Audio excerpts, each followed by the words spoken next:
Elaine, I am so excited to have you on. I've been really looking forward to this conversation and just chatting about what it means to have a luxury client experience, but for your students instead of your clients. But before we get into all of that, can you just tell everyone a little bit about who you are and what you do and how you serve your people? Absolutely. Well, thank you so much for having me. I'm also super pumped to be here. So, my name's Elaine. I am the founder of Write Pretty For Me, where I serve couples doing day of stationery and signage for their weddings.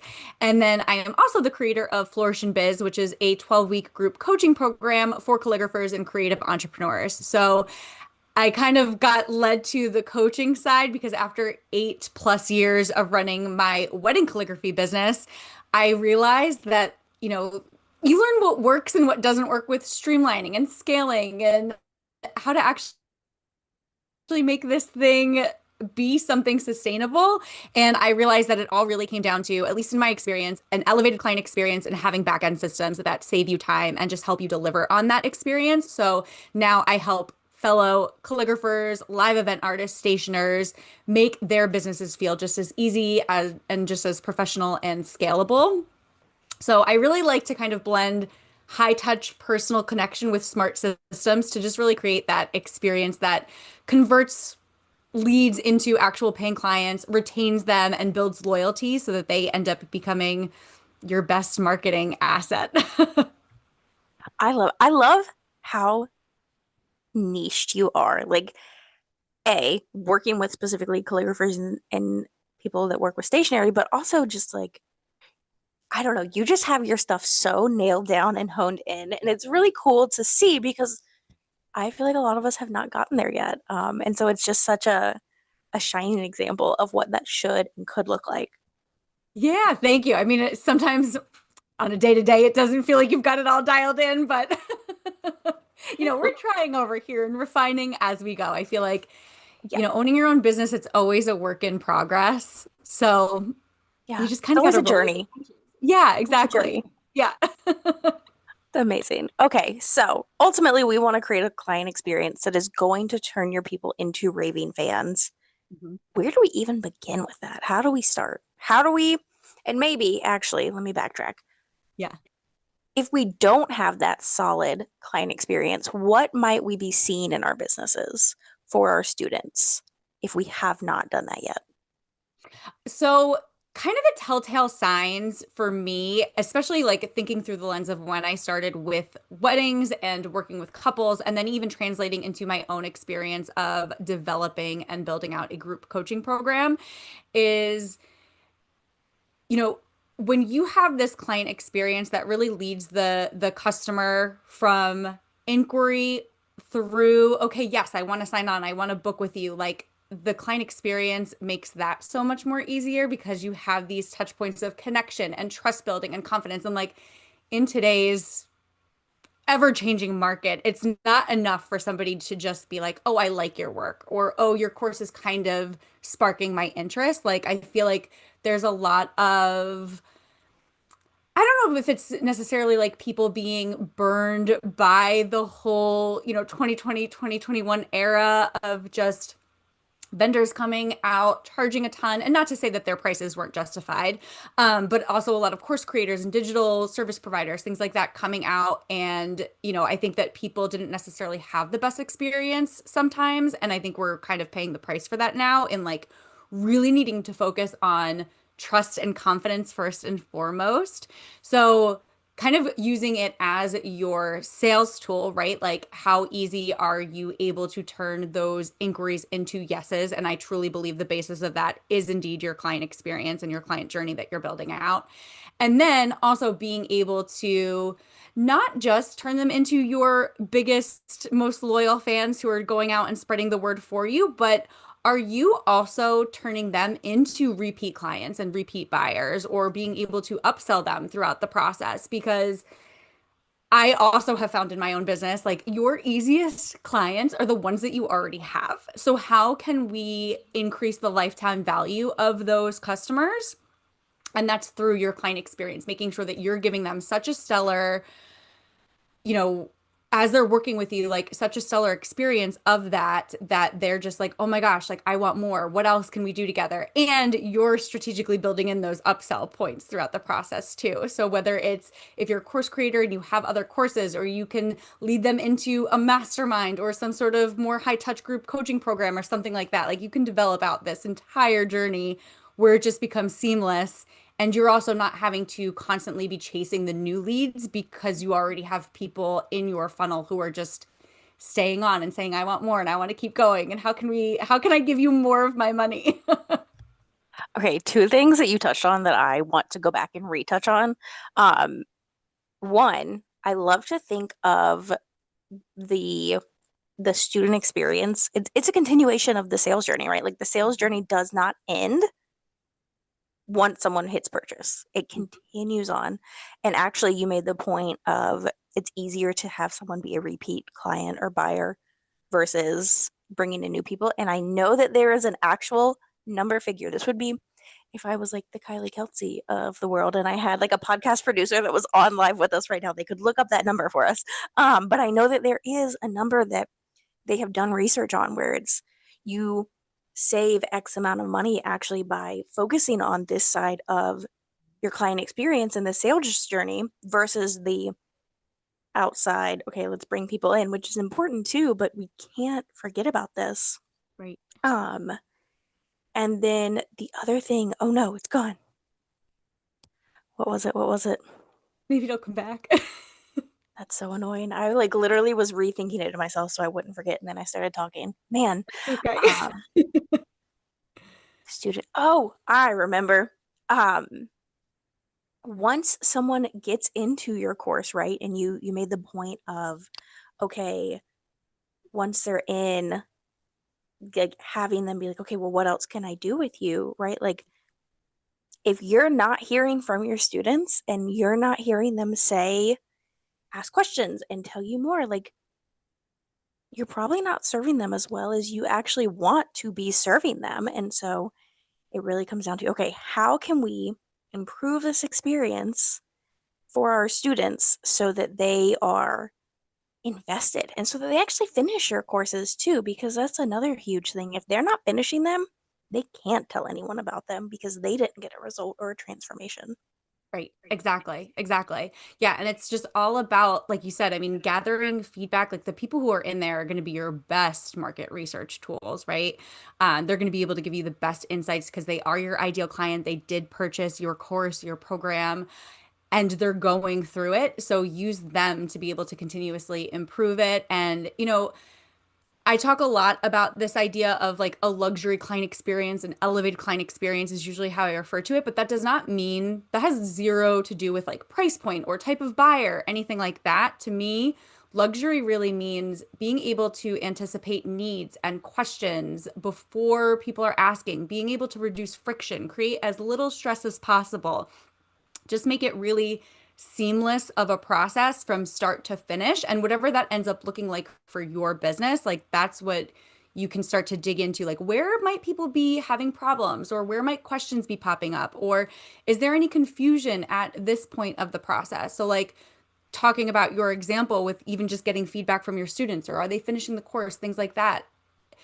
What I also love about it is like it doesn't need to be 100% tied to your time. Like you can automate so much of this now with the tools that we have available. So in my program, just as an example, like I have a bi-weekly check-in form. So every 2 weeks, I'm sending out a Google form to them. It's automated. It goes out automatically in our circle group, and just a few quick questions to gauge where are they at, where are they getting stuck, where do they need more help. Now, mine is a little bit higher touch, hands-on group coaching, but still, even if that wasn't the case, I would want to know where are they getting stuck, or where are things not quite hitting, so that way I can improve my program and make sure that it's, even better, and that the people who are walking away from it, even if they did get stuck at one point in module one or in week three or whatever it is, they felt like I gave them the tools to be able to move forward through that and actually finish with confidence, or tackle whatever it was that they wanted to do. So it can be something as simple as just like sending out that form and having it be automated.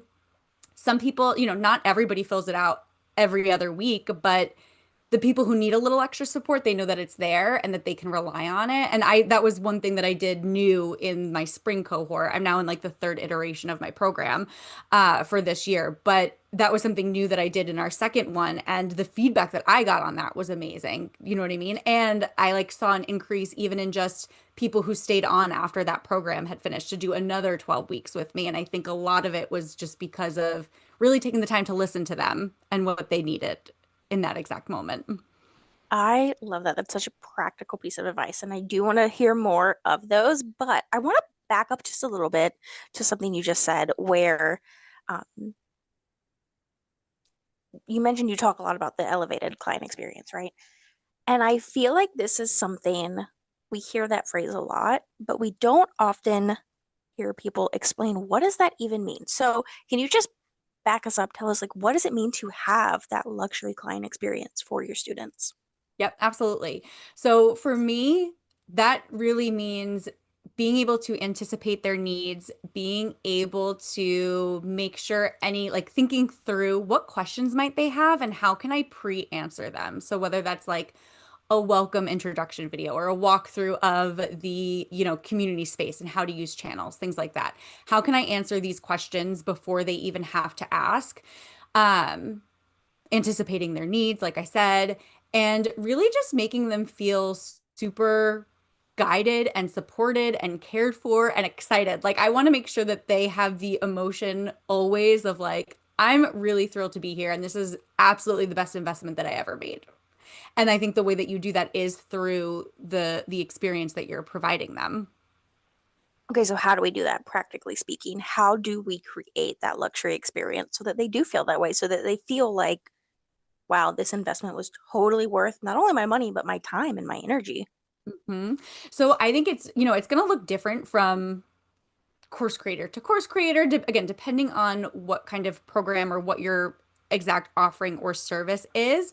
But I think starting to, it sounds simple, but honestly, like what helps me is put myself in their shoes. If I just signed up for this program, this coaching program, whatever it is, what questions might I have? Or where might I feel confused about something? Or where might I be looking for a little extra support or a next step? And start to think through, like, if I'm brand new, just coming into this, what would I be looking for? How would I be experiencing it? And I feel like that alone can open up like so many other gaps or holes. Because when we're designing something in our own businesses, we're so in it. So sometimes it's hard for us to see, well, how would somebody else be interacting with this? So I think being able to try to remove ourselves and saying, okay, I just signed up for this. What would be my next move? Or what would I be looking for next? And then you can take that and be like, okay, maybe I need to create an onboarding video or a welcome video, or I want to create like this is the very first thing that you should do when you enter inside of our program. Go here and introduce yourself and do X, Y, and Z. Like setting up those steps for them so that they know exactly what they should be doing, what kind of actions they should be taking, and giving them the resources that answer any questions, whether it's an FAQ guide or a program resource blueprint or something like that. Ooh, okay. Tell me more about a program resource blueprint. What is that? What does that look like? Oh, okay. So for me, it's I've never literally heard of just this. in my program, it's literally just a breakdown of like, so I do a group coaching program. So just to give a little context around this, I host it inside of Circle. So we've got like a curriculum space with all of our modules and lessons that they can watch at their own pace. We've got a we have bi-weekly live group coaching calls, and then I have some community spaces where they can post for like peer feedback or celebrate wins together or ask just general Q&A business questions that they might be running up against.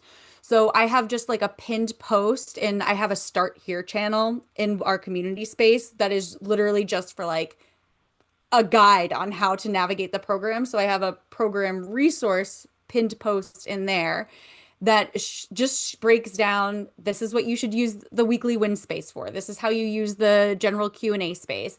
This is where you're going to go to navigate to the curriculum. If you have any tech questions or you need tech support, because we do a lot of systems build in this program, this is where you're going to go for that. So just like giving them a bulleted outline of here's where you should go, here's where you can navigate everything, this is where you find things, here's the Loom video that I recorded for you, walking you through for people who are more visual learners. So even that goes into the client experience, especially with things like courses, right? Of thinking through like, what are all of the different learning types that I may come in contact with in my course, and how can I make sure that I am making it really easy for, regardless of whether you're a visual learner, an auditory learner, if you are do better reading, how can I serve all of those different types of people with the content that I'm putting into the program?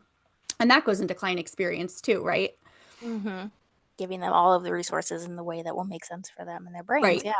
Okay, can Exactly. we sidebar real quick? Yes. How do you feel about Circle? What are your thoughts on it? I feel like that is something that I've seen pop up a lot lately, as far as a course platform Yeah. and a membership platform. So, what are your thoughts? So I just started. I just moved over to Circle. I had been doing everything like super scrappy in Google Drive and Slack for my first two cohorts. And then this one, I had taken the summer off and I was like, let me try to build out an actual platform now that, I also just have like a tested process and proof in my program and all of those things. Um, so I just started with them, but I actually am really liking it so far. I like it for no, I mean, I could probably dive like deep into this, but I like that they have their curriculum access in there, that they also have their community access all in one space. And I like that you can set up different types of like subspaces, if you will. So, for example, like our live call calendar, it's just a calendar of events on that space. And then in our like where they can post, they can like actually create a post of, how would you charge for travel for this on-site event? And then people can comment on that post. And then what I love about it is as part of my program, I offer a VIP tier as well, which is one-on-one support. And I know that the people who were VIP while I was in Slack, they really liked the feel of like a chat style chat, like Slack channel where it's kind of like instant messaging or whatever back and forth. And so inside of Circle, you can also create a chat kind of space that's very similar to Slack. So like all of my VIP channels are set up as that. So it's more like we can chit chat, direct message back and forth versus feeling like they have to create a post that needs comments back. So I feel like it's very well rounded for what it gives you, and it seems to be on the you know lower investment price point of some of the other course platforms that I was checking out.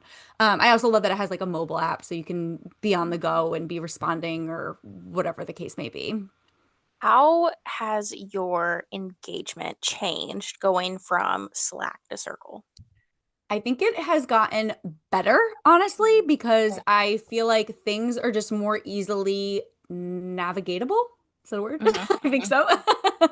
Yeah. I think it's easier for people to navigate the Circle platform. It's also just like it's more visual, right? Like when you're popping into the different channels, there's the header for this space and everything. And I think it's just easier because it's easier to navigate for people. I think that they are taking more initiative to interact. And that's another thing that kind of comes down to the client experience. And this might change if for example, if you're offering an online course where there isn't necessarily a community or anything like that, you might not be doing this. But what I love about Circle, and I did this in Slack too, but it's even easier for myself as the facilitator to do in Circle.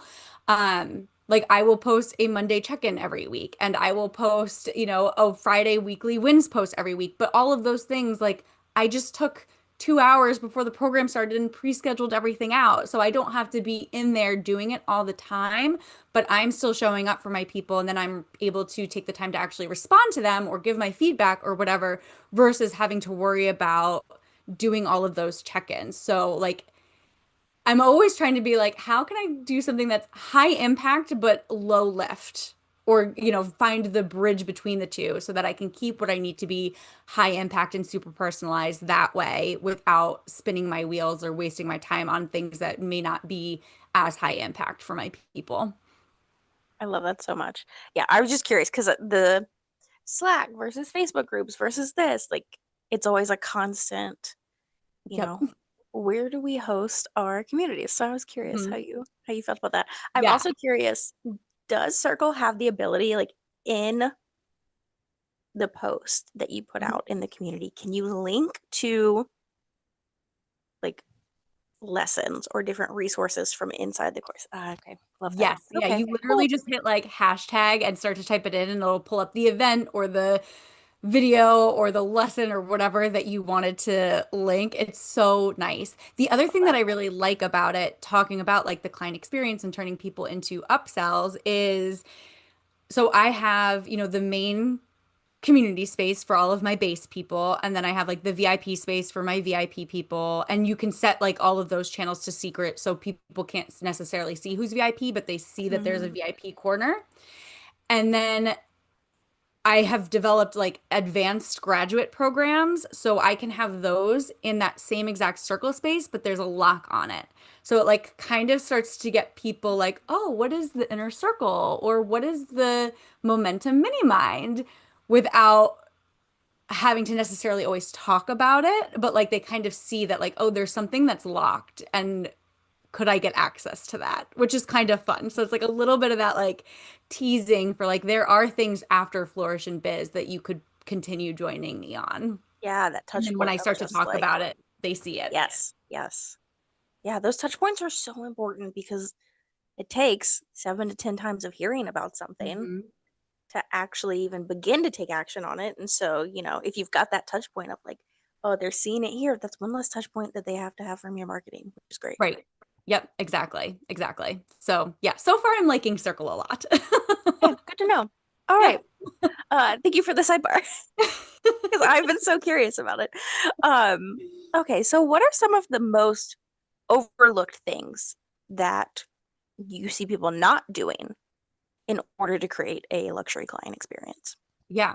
So, I think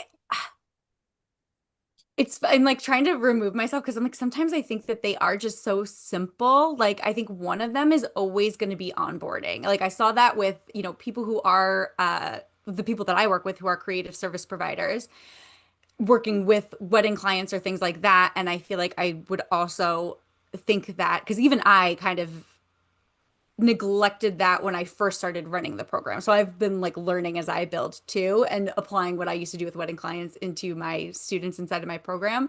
But I think onboarding really sets the tone. So even just something as simple as like, oh my gosh, I'm so excited that you signed up for this, like automated email, but just sharing in that excitement and making them feel like, okay, I put my dollars in the right place. Like I'm really happy with this investment. And it doesn't have to be anything big. It's just like I feel like you have a 48-hour window after somebody purchases from you to just make them feel super confident in that decision and whatever that is and however your program is designed, like how can you kind of amplify that moment and just make them feel I always like to think like how can I make somebody feel less like a transaction and more like a human?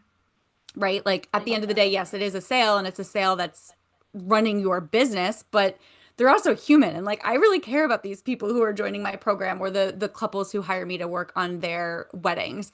And so I never want them to feel like it was just purely a transaction. And I feel like when it's just, okay, paid, here's your invoice, and then crickets, that tends to kind of creep into that like this was feeling a little just like a transaction territory. So how can I amplify that? And like for my wedding clients, it's an immediate email that goes out as soon as their deposit is paid that says, "Oh my gosh, I got your contract and deposit. This is just an automated thank you email, but I'm so excited that we're going to be working together and you're going to hear from me in the next 3 business days with like your wedding timeline and next steps."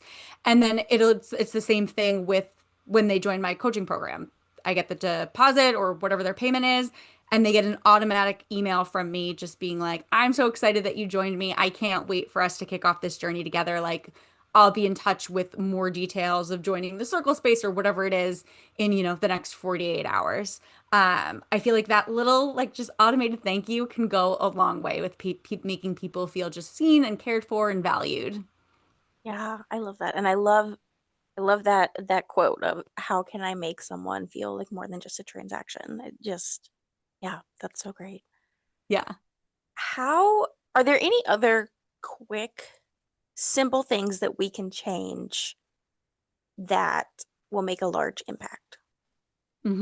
So I think and even for me, like this is just kind of my own personal experience. I think having things like check-ins, again, this may vary from course to course or depending on the actual offer, but trying to automate anything that might be like a more personal touch or a check-in or something like that. And that's really when like your systems, one piece is your client experience, but then you want the backend systems to actually support that client experience. So whether it is being able to schedule out check-in posts inside of your platform, or being able to, even if you don't necessarily have a group coaching program like I do that's high touch, maybe it is an online course that you sell and they take it at their own pace. Maybe you have an auto email with like a Google form go out a month after they sign up to be like, hey, just popping in. So excited that you joined the course. Would love to check in on your progress. Do you have any questions? Is there any place that you're getting stuck or anything that's confusing? Just to make them feel, again, like you actually care about their progress, right? And it wasn't just like you bought my course, but you're never going to hear from me again. I mean, I've signed up for plenty of courses that have just ended up in my course graveyard because I've never actually finished them. And I Yep, we think, have all been there. right. But I think the very first step to getting somebody to not only turn into the raving fan, but also a potential repeat client is going to be like, you have to make sure that they're actually finishing whatever it is that they bought from you. 100%. Yeah.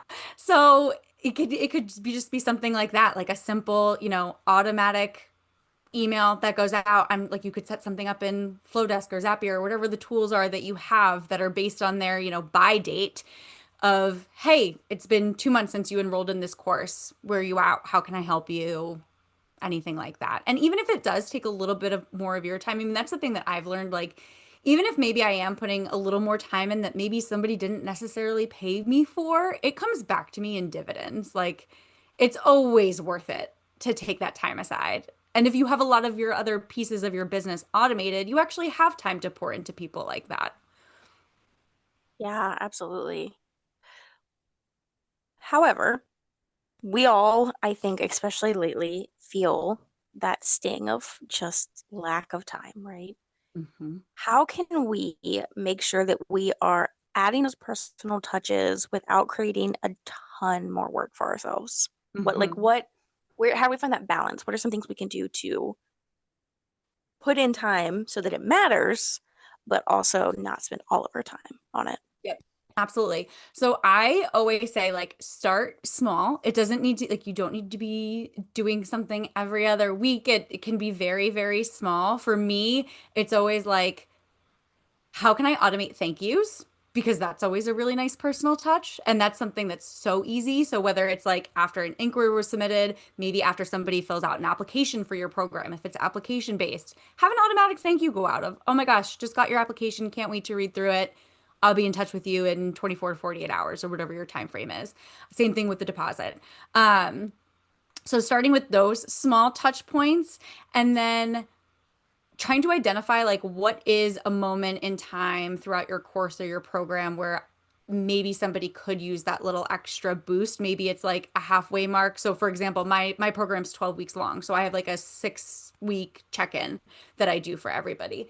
Um, and having that just built into your process. So like I use ClickUp for everything. And so I have built out like a Flourish and Biz 12-week client template.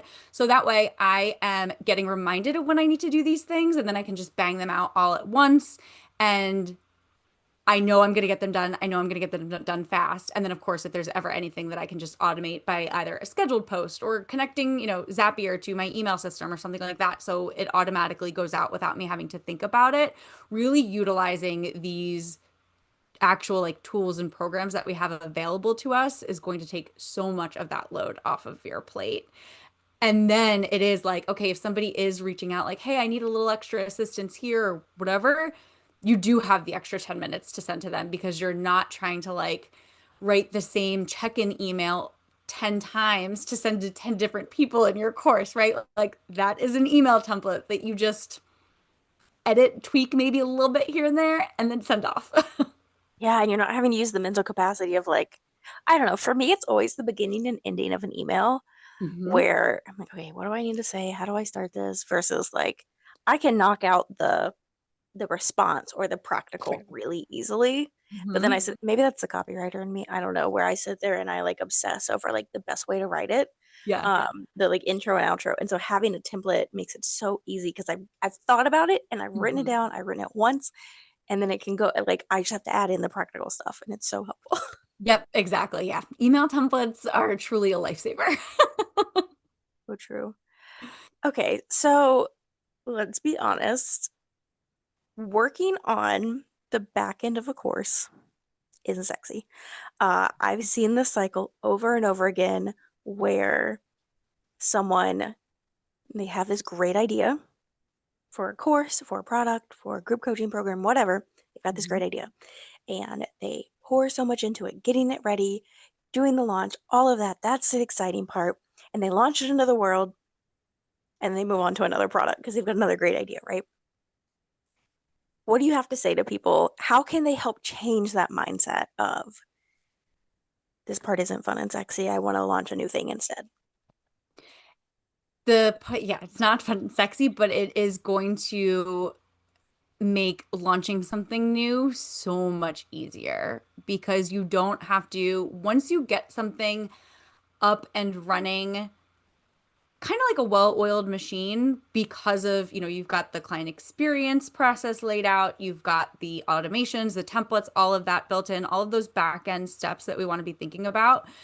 Once all of those are in place, you will free up your time to go focus on another idea, offer, whatever it is, without the thing that's currently going on taking up all of your time. I mean, I experienced that in my own wedding business. That's literally how I was able to stop doing as many weddings and move on to this idea of coaching that had been in the back of my mind for so long, was only because I finally got my client experience and my back end systems and workflows up and running with weddings, which then freed up my time. And slowly but surely, over the last few years, I had little pockets of time where I could start to ideate and play around with and do, market research calls and all of that with people about this new idea that I had. And now here we are with it in real life, which is so cool. But I think, it's going to make it so much easier. Like I know that you're fighting it, but also once you set it up, you now have something that you can copy and paste to something else. You might have to tweak things here and there, but you've got the bones of a foundation laid out. And like I talked about this with the students who are in my program, like a few of them have started with like day of wedding signage. They've gone on to start to offer stationery and things like that. And one of their things that they keep sharing with me is like it's just so much less daunting to try to offer stationery and build out the back end workflow because I already know how to do it now and I've got the bones from day of, and it's just a matter of tweaking timelines, tweaking templates, maybe changing a few things here and there in the process, but like the structure is there so you don't have to start from scratch. Also, going back to what you said earlier about it's easier to have repeat buyers than bringing in new ones. If your client experience is great, the next time you launch something, they're more likely to buy it. Right. Yep. Exactly. Exactly. Yeah. You want people talking about you and who are like, oh my gosh, okay, I bought this offer from her and it was stellar, 10 out of 10. She's got this new thing. Like, how do I sign up? You want people banging down your door because they had such a good experience the first time around. Yeah, and even like I have found that with my students that are all in like that, when they want something else, they'll come to me and say, "Have you ever thought about making this?" And they don't Mhm. go try to find it and see if it's already out there. They come back to me and say, "Hey, could you create a template for this thing?" I'm like, "Oh yeah, I could Yeah. totally do that." And Yep. then I have something that I'm like, "Here you go. This is what you were asking for," Right. Yep. And it just makes everything so much easier. It's like dominoes, right? Yep. Absolutely. Yeah. The ripple effect that, yeah, your client experience and your backend systems can have on your business is wild, which is why I am so gung ho about it. So, okay, we're bought in. We're ready to dive into creating a better client experience with our back end, hmm but we're overwhelmed with where to begin. How do we know where to start with really crafting a client experience that feels like us? Yeah.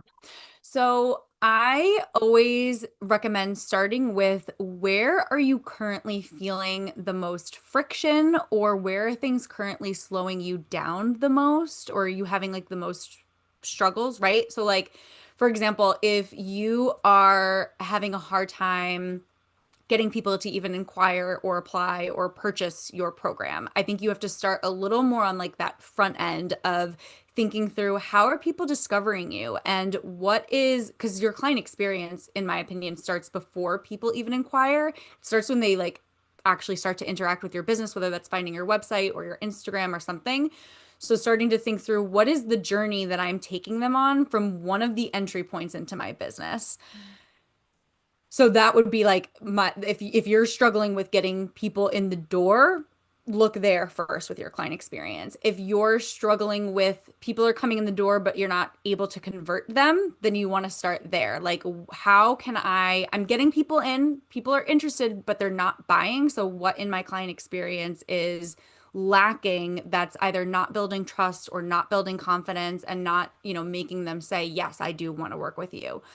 Um then thinking about, okay, are people coming in, they're joining your program, but you're realizing that you actually don't really have any kind of onboarding, or maybe you find yourself you're doing a lot of things manually as you're starting to onboard them or sending them, the access link to sign up, things like that. Working through, okay, how can I actually automate this? How can I make it better? How can I answer these questions? And then if it's like, okay, somebody's ending your program and they're just kind of dropping off, like that's it, they end the course and they're done. How can you actually use that as a moment to ensure that you're giving what I say to my students is like, you want people to exit your business the same way they entered. Like, you want them to have that stellar experience from start all the way through to finish. And I think we tend to kind of forget about the offboarding process. And maybe with a digital course where there isn't necessarily an end date and it is a go at your own pace, maybe that would look a little bit different. Maybe that does look like a 3 month check-in, or you have an idea of like this course should take them about 3 months to complete, so I'm going to make sure that I have a check-in at the end of that 3 months to see how they're doing and how their progress is and if they actually finished it. So thinking through that offboarding process, because that is also then your opportunity to not only give them a really good like closure, wrap up, celebration moment, but also say, how else can I help you? Or I've also got this and I think you'd be a really great fit for it. And start to turn that client into a repeat buyer and increase the lifetime value of that client. I love it. Amazing. I was gonna say, I don't know if that answered your question, but I Yeah. feel like it always kind of depends on like where you're feeling the most friction. So I wanted to give a couple examples of what Yeah. that might look like. No, 100%. I think that's so great because, yeah, we all have different things that I think we're better at than others, Mhm. and different skill sets. And you actually have a quiz that will help us kind of uncover that too if we're still unsure. Tell us a little bit about that. Yeah, so I just came out with this client experience archetype quiz, which I'm super excited about. It's like BuzzFeed quizzes of, the 2010s. But I truly believe that your client experience is your biggest differentiator in your business. It's your biggest money making advantage in your business. And when you can figure out what your natural style is, you'll be able to lean into that more. So the quiz is going to tell you if you're either a creative conductor, if you are a custom queen, if you're the quiet magnet or the visionary in transition. So like creative conductor, you're very much lit up by like the creative process. Custom, you're doing, you want every single client or customer to feel like they're your only one and you want to make that process really tailored to them.